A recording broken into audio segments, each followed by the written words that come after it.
23 বছর পর প্রিমিয়ার লিগের শিরোপা জেতে ঐতিহ্যবাহী মোহামেডান এবার তারা চ্যাম্পিয়ন হবার মতো দল গড়তে পারেনি বলে মনে করেন কোচ আলফাজ আহমেদ।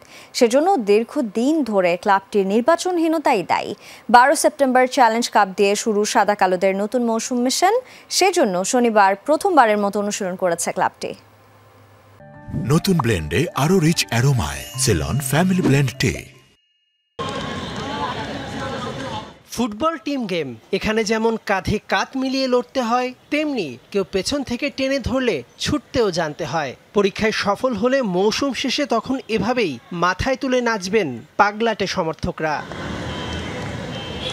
বিষয়টা প্রতীকী। মূলত এটি ছিল বিপিএল চ্যাম্পিয়ন মোহামেডানের মৌসুমের প্রথম অনুশীলনের ছবি। 12 সেপ্টেম্বর চ্যালেঞ্জ কাপে হেভি জায়ান্ট কিংস প্রতিপক্ষ।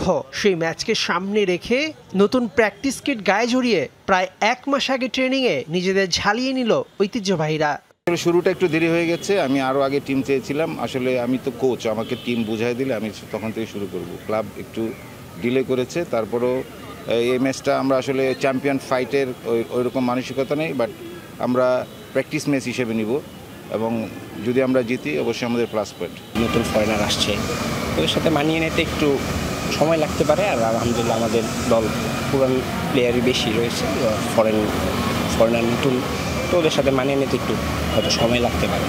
আর আমরা এবারও আশাবাদী একটা ভালো রেজাল্ট, গতবারের ধারাবাহিকতা আমরা ধরে রাখবো। প্রথম দিনের অনুশীলনের আগে মোহামেডানের ফ্যানরা ফুটবলারদের ফুল ও মিষ্টি মুখ করিয়ে বরণ করল।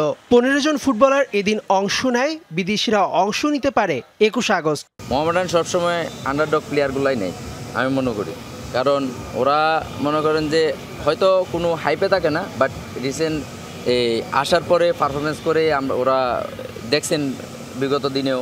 তো ফরেনদের অতটুকু কিছু বলার না, দুজন তো অলরেডি প্রমাণিত, বাংলাদেশ খেলে গেছে। মোহামেডান ছেড়ে দিয়েছে ক্লাব লিজেন্ড সোলেমান দিয়াবাতেকে, বিপরীতে দলে ঢুকেছে ঘানার মরিসন, এলি কেকে ও গত মৌসুমের সর্বোচ্চ স্কোরার সামুয়েল বোয়েটিং।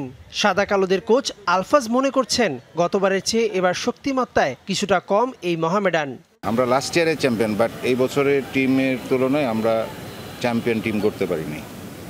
তারপরেও আমরা আশা রাখছি। 4 বছর আগে নির্বাচন হয়েছে, পরবর্তী নির্বাচন হয়নি, কমিটি হয় নাই, পূর্ণাঙ্গ কমিটি নাই, বোর্ড নাই, এই কারণে একটু সংকট চলছে। তারপরও ইনশাল্লাহ আল্লাহর রহমতে ওভারকাম করেছি আমরা।